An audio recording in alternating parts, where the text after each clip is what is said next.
Go. Ito po si Africa Loxana SF. Good for newborn up to 3 years old. Depende po sa laki, timbang ni baby ko kakayanin po ng 4 to 5 years old. May mga baby po kasi na petit na hindi po masyadong katabaan at hindi rin po masyadong katangkaran. Okay? So, close to light new condition po ito. Already washed na rin po siya. Ayan. High seated, full canopy, adjustable handle, reversible handle, A4 class po yung gulong. Ibig sabihin po, parehas pong gulong po ito nag-swivel po. Pagka ni-reverse po natin po itong gulong, adjustable po yung leg rest po niya. Okay? So, magnetic din po yung harness po niya. So, all in na po ito. Napakaganda po nito. So, ito po yung details po niya one by one. Okay? So, ito pong Africa Loxana SF na to is latest version po siya.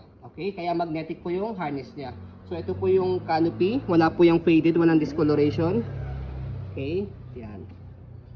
Okay, so ito po yung peekaboo, dalawa. Yan po yung loob ng peekaboo niya. Okay, so lockable po yan dito sa gilid. Kung gusto niyo pong full canopy, kung gusto niyo pong half lang, tanggalin niyo na po siya sa pagkakalak. Okay, so napakaganda ng color po dito, to be honest po.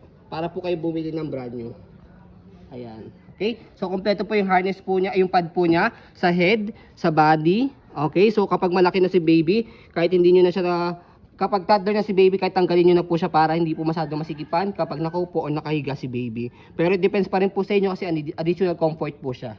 Okay, may pad na rin po yan kahit hindi na po kayo bumili ng extrusion pad. Okay? So napakaganda po ng harness po nito and then ng lock po niya. Ayan, press nyo lang po dito kasi magnetic siya. Ayan. Saka sa kabila. Ayan, okay? So, regarding naman sa front handle, ayan po yung front handle niya. Press nyo po dito sa color white pag ilalagay nyo po si baby. Okay? So, ayan. Tapos, sa leg rest, ayan, adjustable po yan. Ganito po siya kapag nakahiga. Mahaba. Okay? May kalaparan din po. So, push nyo na po itong leg rest. Okay? Kapag po nakaupo siya. Ayan. Okay? Tapos, regarding naman po sa footrest niya, ayan, napakaganda.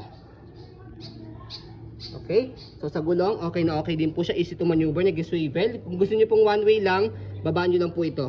Pag i-hell si baby. Okay? So ayan.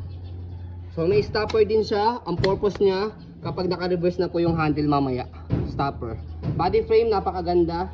Black na black.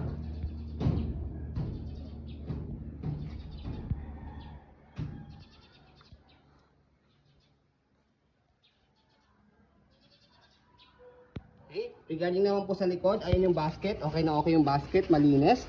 Gulong, hindi po siya pudpod. Stopper. Okay na okay din po. Ayan. Angat lang po para mag-go. So dito po siya ina-adjust sa likod. Kalahati po para sa semi-recline. Pag baba, full recline. Okay? So hatakin nyo lang po ito kapag gusto nyo pong nakaupo. So mesh type po yung likod niya. Yan. Para hindi po masyadong mainitan sa likod. Air through. Okay, so yan. Okay, so body frame sa kabilang side, yan po yung details. Okay.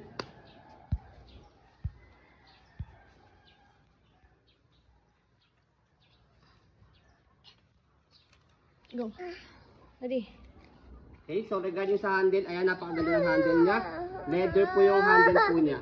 Okay, so adjustable din po yan. Press, as you can see, meron kayong makikita ang button dito. So press nyo lang po yan left and right. So yan, yeah, depende po sa pag-adjust po din nyo.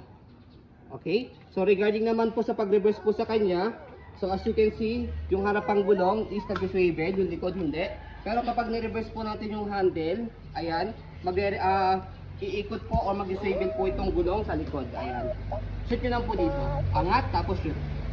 So ayan, makikita po ninyo, ayan, nag-swivel po yung gulong sa likod. Ang purpose po niya para mas madali po siyang i-maneuver. So, ganyan po yung details niya or design po niya kapag naka-reverse. Ayan. Okay? So, kapag naman po pinold po siya, okay, fold nyo na po muna po yung canopy. Kailangan nakaupo po itong sitting pad niya para compact po siya kapag pinold. Balik nyo lang po muna po yung handle. Make sure na yung likod na gulong is nakalock po siya. Ayan. Nag-switch na po siya ng gulong. Okay? So, one hand fold, one hand open po ito. Kahit hawak nyo po si baby, kaya nyo po siya i-operate. Okay? So, kailangan naka-unlock siya ng color red para ma-press yung ilalim. Kasi kapag naka-lock, hindi nyo ma-press yung ilalim. So, ito po. Press and then angat lang po itong sa likod na gulong. Tapos pull down. So, ganun lang po siya kadali. Kapag i-open, again, press po, tapos angat lang po itong likod, tapos buka. So, ayun, ganun lang po siya kadali. Okay? So, lightweight stroller po ito. Okay? So, ayun po. As you can see, very details po kami mag-video. Pasensya, policy po namin. No refund, no exchange. What you see is what you get. Maraming salamat. Have a nice day and God bless po.